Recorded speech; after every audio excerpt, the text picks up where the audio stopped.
Welcome to the Rosenfeld Review podcast, where we're just a bunch of blind men trying to figure out the elephant. I'm your host, Lou Rosenfeld, the UX guy behind Rosenfeld Media's books and conferences. And we have a bunch of guests today. In fact, it sort of is making my head explode. I think this by far blows through my record number of guests. I have 4 guests today. And I'm a little emotional about this because one of them is my best friend, and after 35 years of knowing each other, we're actually working on something. I'm going to get to this something in a moment, but his name is Johan Oslin. Hi, Sean. Hi, Lou.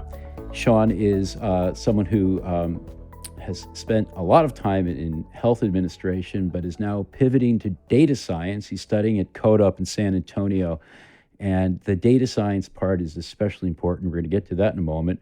I'm also with Abby Covert, who many of you know is the author of How to Make Sense of Any Mess, fantastic book on IA, and makes me a little angry as an author of another book on IA, how wonderful it is. But all right, we'll give that to her. Abby is the senior staff information architect at C. Hello, Abby. Hello. I don't know how to interpret that sound. I'll just assume it's a good one. We have 2 more people.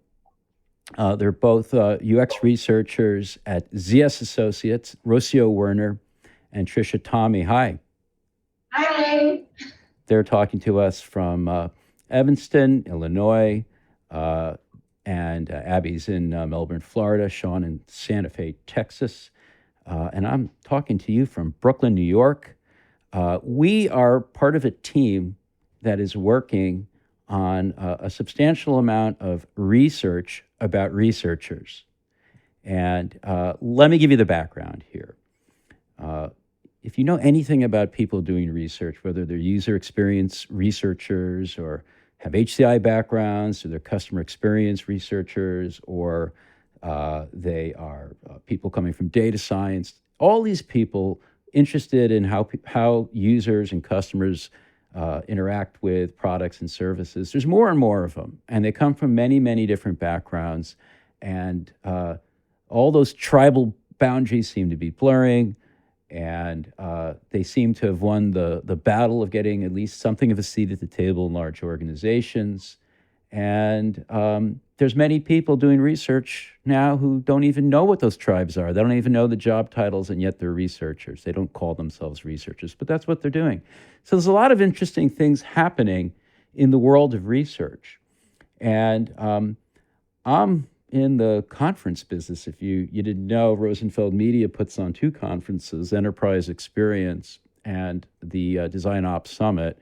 And we felt like there might be something here for researchers as far as a conference in the US. There's already some great researcher-oriented conferences that have emerged in Canada and Holland and Australia in the last couple of years, and the UK as well. And we were wondering, maybe it's time for something like that in the US. And so I've been working with Abby Covert, who's on this call, and also Steve Portigal and Natalie Hanson as curators of what could be a new conference. But hey, it's a conference for researchers. Where do you begin? Research. And that's what we want to talk about, is how we are doing our research. And I'm just delighted that Abby, she's an IA person. That makes her a gap filler, and she saw a gap in this project in terms of someone to step up as a principal investigator. And Abby, do you want to talk a little bit about what that has entailed? What kind of, I know about it, but the people listening in, how do we distill this down in a way that makes sense so they can understand our process? Sure. So really, the way that this all started is that when Lou and Steve and Natalie and I started to discuss this conference, it became really clear that there was a lot of different directions that we could go from an audience standpoint. And depending on who the audience was going to be, we would have very different interpretations of things like how big the conference might be, where the conference is located, what kind of content or what kind of speakers we might invite, what the social activities might even be structured like. So we knew going into it that there was a lot of different directions. And obviously, coming from a background in design research from all of our standpoint, we knew that design research would be a good tool set for us to use to get through those questions and to kind of better inform ourselves on making those decisions. So we decided to start from kind of a bit of a qual/quant perspective and do a survey to the community. The reason being that in the past with the Design Ops Summit, we've had a lot of success in breaking down complex subject matters from our audience's standpoint into curatable bits. So we've used surveying efforts every year for the Design Ops Summit to figure out what is kind of the pulse on the community. What are the topics? What are the subjects? Who are the speakers? What are the companies that they're looking to for guidance? And we thought that it'd be interesting to do something similar with the research community, but also to expand it out to a larger question of how do researchers actually learn about or keep up with research and the trends, the methods, the changing landscape. So we designed the survey to not only figure out kind of what topics they might want from a conference, but also to think about like, how do they actually approach conferences as a learning activity, and how do conferences fit into the other learning activities that they might actually be interested in or keeping up with. And we really were interested mostly in figuring out, were there discernible personas that we could start to design this conference for? So one of the things that's really amazing to me, Abby, is we did this survey and we piloted it. It had something like 15 open-ended questions or 12 open-ended questions, and the pilot said it was something like 15 minutes on average to complete. And by my count, 721 people completed it, which is like 180 hours of time or something insane like that. Insane. It was over, by the way, if you're interested, July 2nd through 15th of 2019 was the window. And that's something like 10,000 open-ended responses to review. And I just suddenly melted down when I did that math. And I'll just have you all know that Abby was like, oh, no problem. Give me a weekend. Let me add it. I'm gobsmacked. But somehow you guys did that.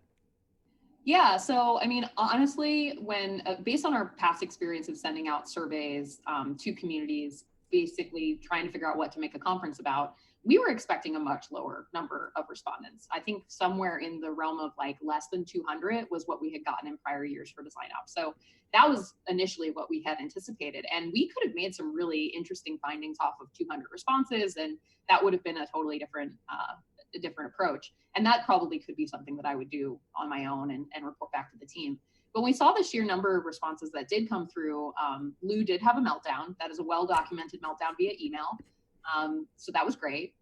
But we came back from the meltdown with an approach that was basically, how can we build a team that can actually not only get through this data, but also can expand our team and the perspectives that we're looking at this data through, and also give some folks in the community an opportunity to do some work that isn't necessarily part of their everyday. So we were really lucky that Natalie was able to make some fantastic connections at her own company. She was able to connect us with Johan, who served as our segmentation analysis person, and then Rocio, Trish, and Neil as our researchers on the qualitative side. And then Lou had this great connection with Sean, who just happened to be, getting into data science and really wanting to flex his muscles in Tableau. So that became something that we had an advantage on as well. So yeah, pretty quickly after we saw the volume, we created a proposal for how we were going to get through it. And that kind of took us to where we are now.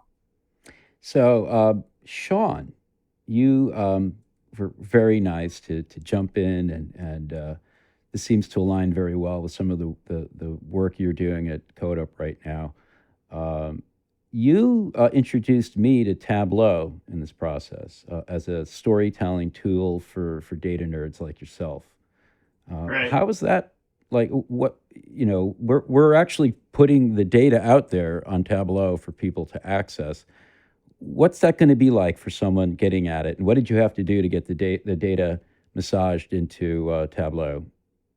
Well, there was a certain amount of data cleanup that had to go on, particularly with non-respondents, and then converting some of the data so it could be machine readable. I won't bore you with all that, but anyway, Abby and I had some back and forth on that. It was really constructive.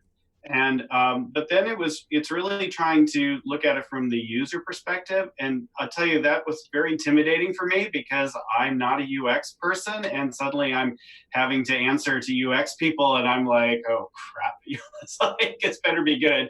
So it was really around trying to come up with something that was simple, clean, could be as interactive as possible, and could let people go in and do some of the exploration on their own, but at the same time be able to go in and tell a cohesive story with the data at the same time. Now, the data will be, we're going to use it in different ways. One will be, there will be the self-service analytics, sort of go in and do your choose your own data exploration, which will be posted at your Tableau, Rosenfeld Media's Tableau public account. Then there will also be probably another 1 or 2 or 3 more versions that just show different things in more of a still format, where you can actually see what interesting points in the data, and then some commentary to go along with it. And I think it's important to make a point here that, yes, I mean, this is something that, Rosenfeld Media and our curation team of Abby and Steve Portigal and Natalie Hanson are really going to learn from as we put together a new conference on research. That said, there is a lot of information in here that the audience, or really the communities, generously contributed. Like I said, something like 180 hours of effort just to complete the survey. And we want people to use this information. It's really important that if you are doing your own conference on research, we want you to know about it, because we want you to do good by researchers that you're working with or attending your events. If you're doing anything to help educate researchers of any stripe, again, we think this information could be of value to you, and we encourage you to access it. And the work that Sean's done in making it available through Tableau is really going to go a long way there. As far as the personas, Abby, do you want to talk a little bit about the journey from the raw data to segments to those? Yeah, sure. So when we had all of those 700 plus respondents, one thing that we started to think about was, how are we going to get to a meaningful smaller data set that would represent folks that would actually be appropriate to market a conference to. So Johan, who was our statistical person on this project, went forth to look for what are kind of the pivot points that the data groups like-minded people together by, and then how likely are those people to actually attend conferences, or how much experience do they have attending conferences in the past. So through looking at all of the data through that lens, what he ended up determining was that we did have a smaller set of folks that did tend to focus into a set of predictable job titles and organization sizes that we could look at as the people that we would be marketing this conference to. And he provided those to us as a set of segments. So the segments were something like, very experienced researchers and designers working in small organizations is an example of one of the segments. So what we did with all of those segments was we then assigned out our 3 qualitative researchers to do a deep dive on the data that was submitted by people that fell into that segment.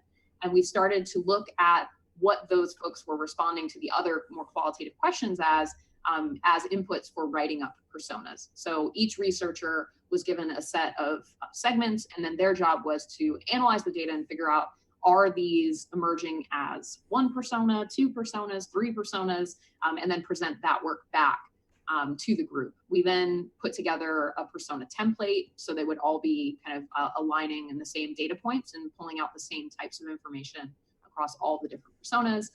And then we had them create findings for each of those personas as well, just to kind of create a little bit more color. And those became the folks that we are designing the conference for. So rather than the full set of respondents, many of which told us they would never attend a conference, that they were responding to every other question in the way that they preferred, but that when we asked, are you attending conferences? They're like, absolutely not. We kind of needed to have that moment where like, okay, we're not designing for these people. So these personas really bring out all of those data points in, I think, a really useful way. I'm going to take a moment to let you know about what's keeping me busy at the moment. Rosenfeld Media is putting on a third edition of the Design Ops Summit in New York City this October 23rd to 25th. You, like many of our listeners, are probably dealing with the challenge of moving your organization from design thinking to design doing. And for that reason, you're probably already excited by the emergence of design and research operations and their potential. Here in 2019, we're seeing design ops and research ops maturing, moving from definition and scoping to more formal, rigorous practices. And that's the story of this year's conference. The program focuses on tools, techniques, and takeaways that you can bring back to the office. So I think you'll want to join us in New York this October. Please check out our program, and if you like what you see, buy your ticket at designopssummit.com. So, Rocio and Tricia, you basically jumped in and did some very heavy duty analysis around a couple of those personas. Do you want to talk a little bit about some of the guts of that analysis and maybe even a highlight from what you learned? Sure. So the first step was really getting to know those questions that the stakeholders and our fearless PI wanted answered, right? So the main question was, okay, are there more personas arising from this initial segmentation, or are there fewer personas? So then the next point was to see, okay, what are those characteristics that are contributing to either desegmenting these personas or segmenting them further, right? So we looked at the qual data and a little bit of the quant as well to supplement in terms of what their background was, what the educational background, the types of organizations, whether they were large or small. So talking about my persona, for instance, the lower experience researchers, they were across the board, large and smaller organizations. And then I had two segments that were medium experience, one being in larger organizations, the other one being in not large organizations. But in that process of looking at the quant and qual data, I realized there was a lot of overlap in the medium experience persona. So that led to the process of combining those. And I'll stop there, Patricia. Thanks. So yeah, similar thing. When Abby gave us all this information, we had to figure out, okay, what questions are being asked, really diving deep into this data. For my segment, I had experienced researchers who were, researchers and designers who were experienced in conducting research, but they were in either small organizations or large organizations. It was interesting to see the overlap with this and, also not giving too much away, just different findings that we found from Rocio's personas, and then Neil, who's not here, but his personas as well. Any big surprises at this point? I know it's very early on in the analysis, but anything that really is standing out for you, making you scratch your head, or any kind of thing that is a validation but interesting nonetheless? Yeah, for my data set, it was interesting because the company size, large versus small organizations really didn't actually seem to play a part. It was more the individual, their role at the organization. So I thought that was interesting. I was going through it all. I would say for my persona segments narrowed from 3 to 2. I was surprised that the speaker names weren't as prominent as, say, the diversity of speakers, more characteristics rather than the people themselves that would be speaking at these conferences. Yeah, I think that's really interesting, and it actually kind of aligns with what we've learned more anecdotally for the other conferences that we do, that we've had this definite trend away from big names to people you may not have heard of, but have great stories to tell. So that's good to have some data, at least in this context, that validates that belief that we're moving past the celebrity conference program era of our industry. What about you, Sean? Well, I think that just a very simple thing is I know that you work in the UX industry, but it wasn't the exclusive target for this. But more than half of the responses came from people that actually have UX in their job title. But there are other areas too that were covered, like research and design manager, even executives and academics as well. But really, UX, either researcher or designer, really dominated the people who responded to the survey. Yeah, and as the project owner, I went in with the belief, founded or not, that it would be really great to create some sort of event that appeals to all kinds of researchers, regardless of what silo they work in, what discipline they come from, what tribe they represent, and to kind of go to this more post-tribal view of how we learn as organizations from research. And I'd hope we would get that survey into the hands of people from outside our local networks of UX people, but that's a tough thing to do. Nonetheless, I think we're learning some other really interesting things. Yeah, I think actually one of the more interesting points that I learned in looking across all the personas was the interest that the UX community has in having more exposure to multidisciplinary research. So that was definitely very clear from our respondents across all persona types, that even though they were all, for the most part, based in the UX industry, that they were very interested in understanding what we aren't talking about in the UX industry. So I think, like, if I can reflect on some of the conversations that Lou and Natalie and Steve and myself have had about that, is that we know that for the beginning of this conference, our target is likely going to be very UX focused in terms of attendee, but we also are hearing loud and clear that we need people on that stage that are not from the UX industry. And that's something that I think is a really tangible learning coming out of this exercise. If we had more time, maybe we could get into a list of questions that we wish we would have asked. But one of the things I wonder about, I know we are interested, we UX people are interested in learning from people from outside our little corner of the world. I wonder how much that is reciprocated, and if we could learn that through some sort of research.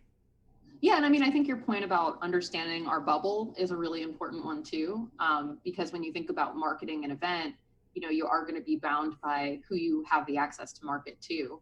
And I would love to see us have the ability to expand that bubble and really explore, as we move forward with this event, like, how do we reach people outside of this community, and what are their senses of what the UX industry can teach them about research? And is it like a give and take, or is it just a take from us to them? I don't really know at this point.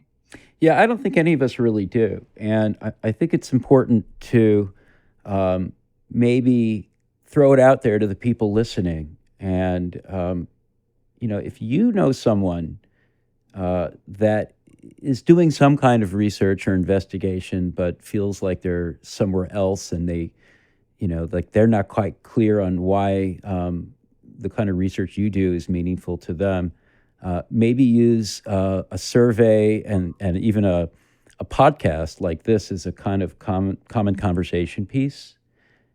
It's already happening organically that these divisions, these silos are breaking down. I'm hopeful that this type of work, and maybe even an event like this, will take that process and make it happen a bit more quickly.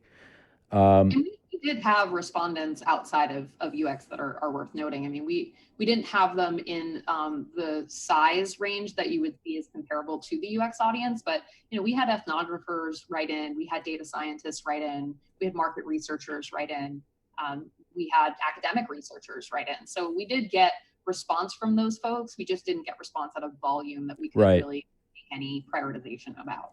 We tried. And it could very well be that when we try doing something like this again in a year, we do better and better and better. Again, I'm going to ask people listening to help us out.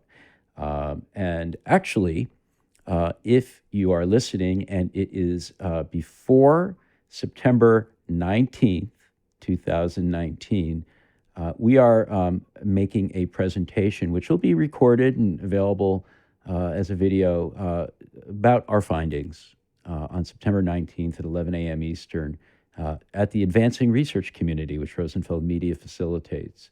And it's a free community. It has monthly video conferences with different speakers. And it eventually will have a newsletter, and eventually we'll have a corresponding conference, which is going to actually happen. We even have it scheduled. It's going to take place March 30th through April 1 in New York City. We think we're going to call it Advancing Research, but until we get deeper into the analysis, which will happen and is happening right now, next few weeks, we won't finalize the name. But it's been a pleasure to work with everyone on this call. That's Abby Covert, Sean Oslin, Rocio Werner, Trish Thommi, and Neil Mejia and Johan Sarmiento, also from the ZS Associates Group. And of course, the other curators besides Abby, that's Natalie, Hanson, and Steve Portigal. It's just been a pleasure to have this amazing qual-quant bunch of brains working together. And that's really, that's kind of the model, right? That's what we all have to be doing in our organizations in the future, is putting all these blind men together, and we'll actually figure out the elephant together. So thanks everyone for joining me today. Thanks, Lou. Thanks for listening to the Rosenfeld Review, brought to you by Rosenfeld Media. If you like our show, please subscribe and review it on iTunes, Stitcher, or your favorite podcast platform. I'd love it if you tell a friend to have a listen. And please check out our website for over 100 podcasts with other interesting people. You'll find them all at rosenfeldreview.com.